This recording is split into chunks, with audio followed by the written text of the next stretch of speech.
Imaginez si notre monde était transformé par une tempête d'une violence extrême.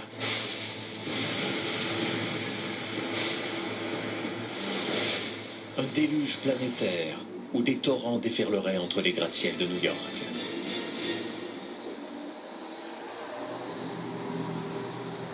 Une inondation cataclysmique qui balaierait l'Asie et engloutirait les grandes capitales d'Europe. Vue de l'espace, la scène serait inimaginable. Un immense océan recouvrirait la planète tout entière. Cette inondation désastreuse pourrait-elle faire partie de notre avenir?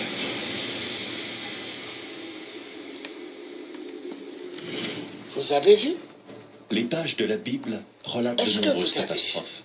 Même les États-Unis, sous l'eau, l'Angleterre sous l'eau, et la France sous l'eau, l'Allemagne. Il y aura des milliards de morts, parce que la colère de Dieu, elle va s'abattre. Elle va s'abattre sur l'homme, parce que Dieu observe tout, la pédophilie, l'homosexualité, lesbienne, tout ça. Mais Dieu va frapper. C'est contre la loi de Dieu. Tout ce que les Illuminati, les francs-maçons font, ils sont en train de provoquer la colère de Dieu. Ils se disent qu'ils ont vu à fabriquer l'arme nucléaire. Mais est-ce que l'arme nucléaire qu'ils ont fabriquée peut freiner Dieu, peut détruire les étoiles de la colère de Dieu quand il va envoyer pour détruire cette terre? Dieu, il va frapper. Il va frapper parce que Dieu ne peut pas rester dans le silence. Il ne peut pas être observateur. La terre va mal. Des millions et des millions de chômeurs. Des êtres humains qui ne travaillent pas. Mais c'est quoi ce monde? L'égoïsme, il y a tout pour que l'homme vive bien. Mais la méchanceté, la jalousie, la haine, la jalousie, ronge les cœurs des hommes. L'orgueil. Il y a des hommes qui se disent, je suis allé bac 900, bac 14 000 fois. Ils se disent qu'ils sont allés loin dans les études. Est-ce que les études peuvent sauver la mort? Est-ce que les études peuvent sauver quelqu'un de la mort? Moi, j'ai des oncles docteurs, mais qui sont morts. Des oncles avocats, des oncles médecins qui sont morts. Parce que la mort, elle est plus forte. Personne ne peut dire à la mort, je ne veux pas mourir. Personne. Quand la mort frappe, tu ne diras pas non. L'homme doit arrêter d'être orgueilleux. Les hommes qui dirigent ce monde doivent revenir à leur raison. Car des hommes qui se marient avec des vieilles femmes, plus âgées que eux, ces femmes peuvent être leur grand-mère, ces femmes peuvent être leur maman, mais ils se marient avec. On ne reconnaît plus qui est qui. Désordre total. Est-ce que Dieu va continuer à être observateur? Je ne pense pas. Nous allons continuer à suivre.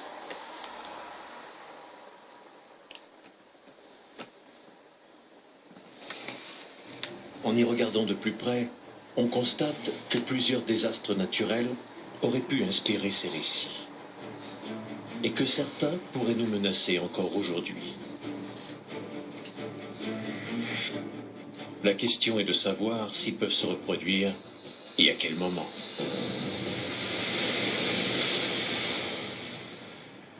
De tels événements trouvent encore un écho de nos jours. Les gens qui lisent la Bible se sentent directement concernés. Ils se demandent si de telles catastrophes pourraient se reproduire. Ils sont effrayés à l'idée que ça puisse se reproduire. Genèse, chapitre 6, verset 17. Et moi, je vais faire venir le déluge d'eau sur la terre, pour détruire toute chair ayant souffle de vie sous le ciel.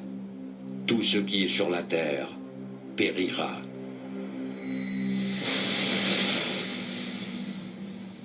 Dans la Genèse, le premier livre de la Bible, Dieu crée l'univers en 6 jours et le détruit en moins de 10 pages.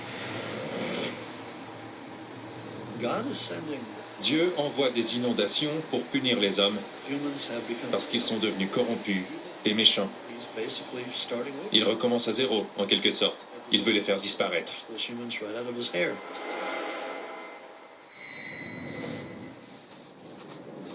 On croit qu'il y a environ 7000 ans, une inondation a balayé la région de la mer Noire sur environ 100 000 km².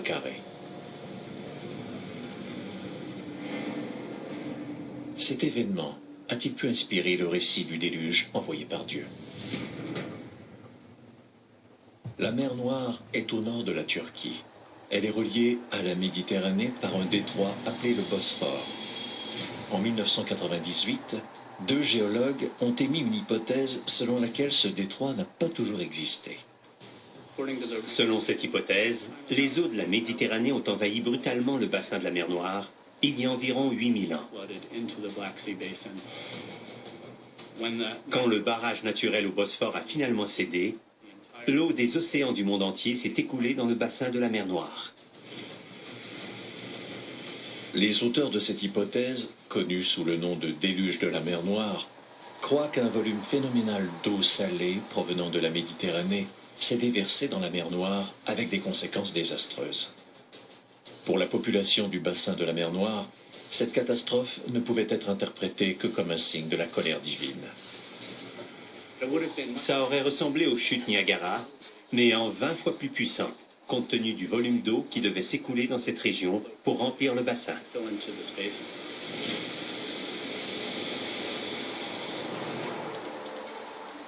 En 2000, l'océanographe Dwight Coleman et son équipe ont commencé à tracer une carte du fond de la mer Noire pour tenter de trouver des preuves de l'inondation. Voici un logiciel de visualisation qui nous permet de survoler la région et de suivre le trajet emprunté par l'eau qui se déversait dans la mer Noire. Le canal creusé par l'eau salée révèle l'ampleur du déluge. Il est évident qu'un canal très profond a été creusé lorsque l'eau s'est écoulée dans la mer Noire. Cela m'indique qu'un volume d'eau important se déplaçait à une très grande vitesse. Plus le courant était rapide, plus l'inondation était dévastatrice. Mais c'est finalement la découverte de coquillages d'eau douce dans l'eau salée de la mer Noire qui a donné une preuve concrète de l'inondation. Il y a 7400 ans, il y avait des mollusques d'eau douce dans la mer Noire. Ce coquillage prouve qu'à un moment donné, la mer Noire était un lac d'eau douce. Le plus ancien coquillage d'eau salée date d'il y a environ 6900 ans. Le changement s'est produit quelque part durant cette période de 500 ans.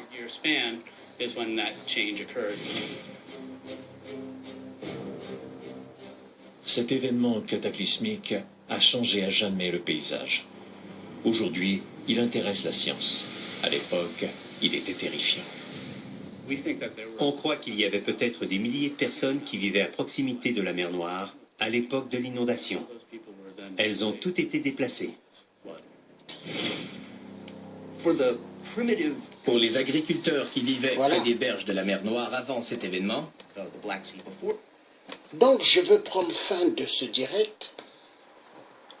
Ce que j'ai envie de dire, chers parents,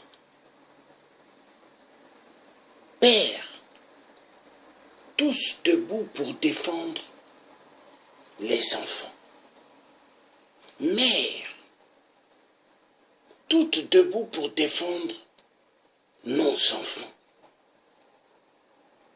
Les pères, les mères, nous devons tous être debout, car le pouvoir appartient au peuple. Le pouvoir n'appartient pas aux hommes qui nous dirigent, mais appartient au peuple. Nous ne pouvons pas laisser cette loi qui va détruire nos enfants, la loi de la pédophilie. Nous devons être tous contre, tous et tous. S'ils ont besoin que toutes leurs prisons se remplissent des parents, alors nous serons tous dans des prisons, ainsi que ceux qui nous dirigent, parce que on ne peut pas accepter le désordre, car le désordre amène à la destruction de la vie humaine.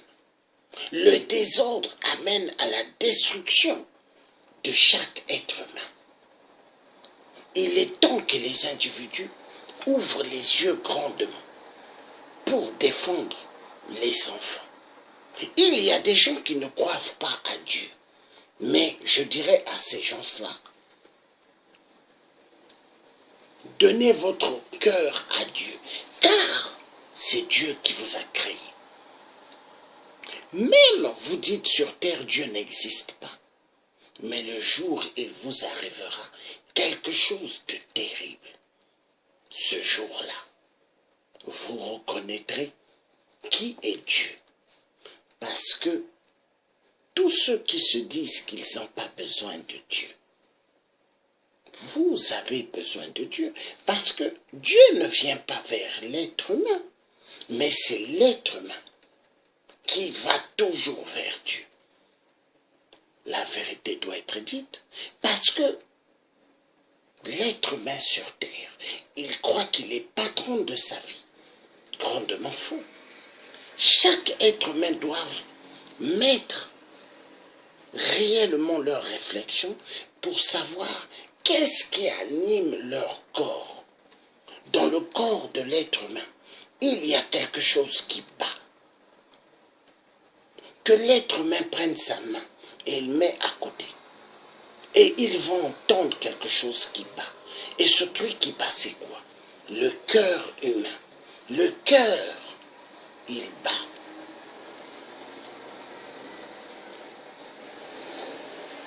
Et Dieu peut arrêter ce cœur qui bat à n'importe quel moment. Chaque président européen, chaque roi ou reine ont des cœurs qui battent. Dieu peut arrêter cela à n'importe quel moment. Donald Trump, président des États-Unis, il a un cœur qui bat. Dieu peut arrêter cela à n'importe quel moment. 8% au Congo-Brazzaville, il a un cœur qui bat. Dieu peut arrêter cela à n'importe quel moment. Ali Bongo, il a un cœur qui bat. Dieu peut arrêter cela. Hippolyte Kalambe, il a un cœur qui bat. Dieu peut arrêter cela.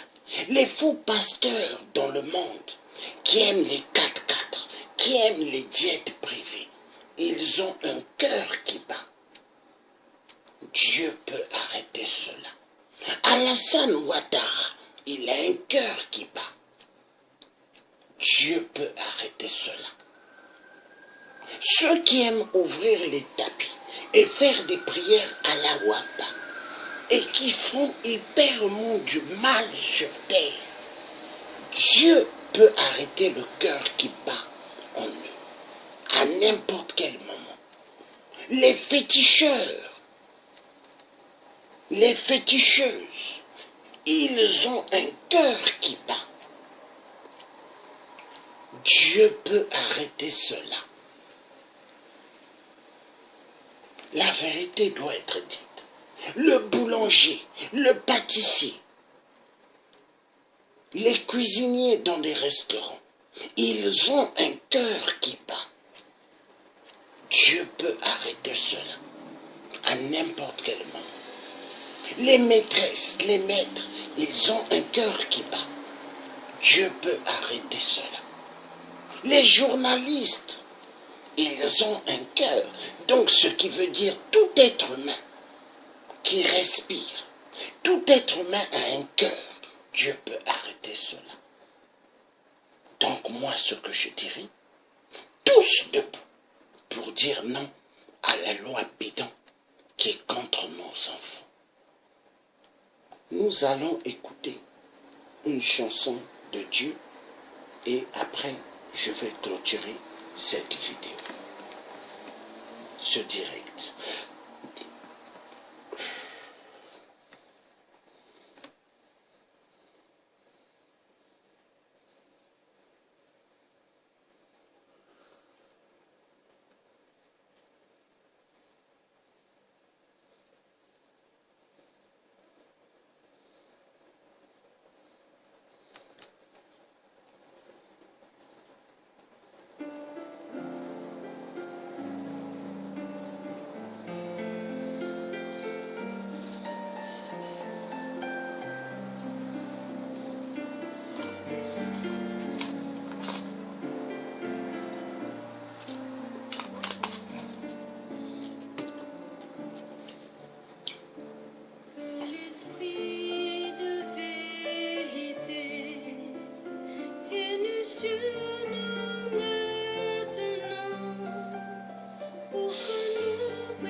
Je vous souhaite de passer une excellente bonne nuit et à nous revoir tout à l'heure. Bonne nuit.